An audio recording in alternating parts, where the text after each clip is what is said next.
मंत्री धनंजय मुंडेंनी राजीनामा दिल्याच्या चर्चा फेटाळल्या. मी राजीनामा दिलेला नाही, धनंजय मुंडेंचं स्पष्टीकरण. बीडच्या प्रकरणाचा तपास ही केवळ धूळफेक. सुरेश धस बोलतात आणि नंतर माघार घेतात. खासदार संजय राऊतांचा सुरेश धस यांच्यावर निशाणा. वाल्मिक कराडची 5 वाईनची दुकानं ट्विट करत अंजली दमानी यांची माहिती. नाशकात कत्तलखान्याला चक्क महात्मा फुलेंचं नाव. नागरिकांमध्ये संताप. नाशकात या मुद्द्यावरून आता वाद होण्याची शक्यता. देशाचं खरं राष्ट्रगीत वंदे मातरम असायला हवं.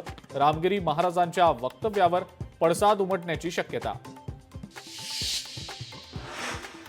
HMPV व्हायरसची महाराष्ट्रात एंट्री. नागपुरात आढळले 2 संशयित रुग्ण.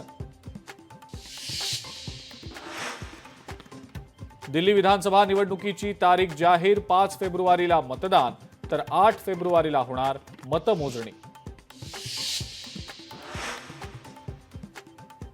भारताचा GDP यंदा 6.4% घसरण्याची शक्यता. केंद्र सरकारच्या सांख्यिकी मंत्रालयाचा अंदाज. या बुलेटिनचे प्रायोजक आहेत सोसायटी चहा. महाराष्ट्रासाठी महाराष्ट्राचा कडक डस्ट चहा. लोकशाही मराठी ऐका, पहा, जागरूक रहा.